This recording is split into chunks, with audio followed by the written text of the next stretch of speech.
영화로 돌아보는 삶의 순간. 인천 상륙작전, 맥아더 장군보다 더 기억해야 할 숨은 영웅들의 이야기입니다.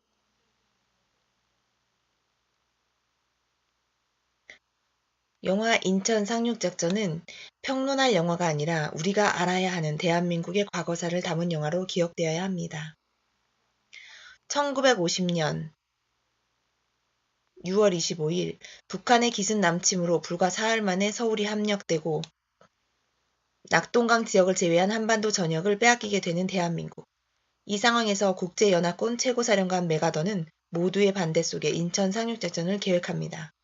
성공 확률 5000대 1. 불가능에 가까운 작전을 가능하게 하기 위해 인천으로 가는 길을 확보할 작전을 펼치기 시작합니다. 맥아더의 지시대로 대북 첩보작전 S레이에 투입된 해군 첩보부대 대위 장학수는 북한군의 위장 잔입해 인천 내 동태를 살피며 정보를 수집합니다. 하지만 인천 방어사령관 림계진에 의해 정체가 발각되는 위기에 놓이고 장학수와 그의 부대원들은 전세를 바꿀 단 한 번의 기회, 단 하루의 작전을 위해 목숨을 건 위험천만한 임무에 나서게 됩니다. 한국 전쟁이 끝날 수 있었던 반전의 기회가 되었던 인천 상륙작전은 대부분 가장 먼저 유엔군 사령관이었던 맥아더 장군을 떠올리게 됩니다. 그러나 영화 인천 상륙작전을 보고 난 사람이라면 맥아더 장군보다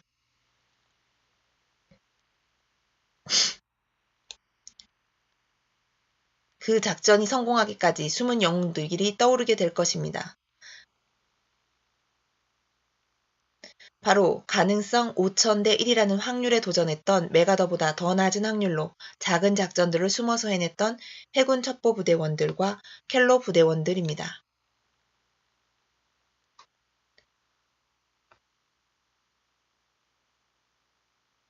시간이 흐른다는 것은 피부를 주름지게 만들지만 이상을 버린다는 것은 영혼을 주름지게 만든다.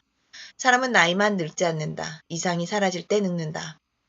이렇게 기록되어 전해지는 맥아더의 명언보다 목숨을 걸고 작전을 수행하던 이들이 남긴 맹사들이 더 명언입니다.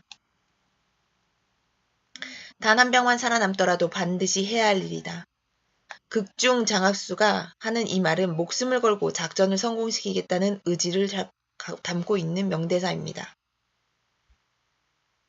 그리고 전사자들이 많은 전쟁터에서 살아남은 어린 병사가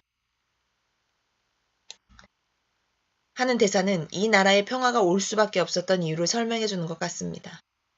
맥아더가 말합니다. 자네 왜 후퇴하지 않았나? 병사가 말합니다. 상관의 후퇴 명령이 없었습니다. 맥아더가 말합니다. 그래, 자네가 하고 싶은 거 있으면 뭐든 말해보게. 병사, 적들과 싸울 수 있게 총과 탄약을 주십시오.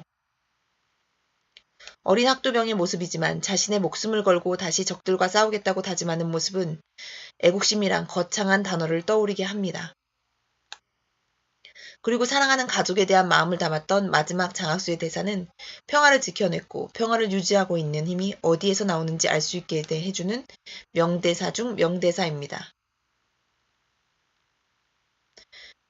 부모님보다 먼저 죽는 게 제일 큰 부류라고 하지만 어쩔 수 없어 먼저 가게 되었습니다. 죄송합니다. 제가 하늘에서 지켜드리겠습니다. 이런 아들의 마음을 아는지 전쟁이 끝나고 군인들이 들어오는 중에 생사도 모르는 아들을 생각하며 속으로 말하는 어머니가 있습니다. 너는 내 아들이다. 전쟁터에 나가 있든 멀리 있든 어디 있든지 나는 내 옆에 있단다. 목숨을 건 자식이 나라를 위해 일함을 자랑스러워했던 어머니.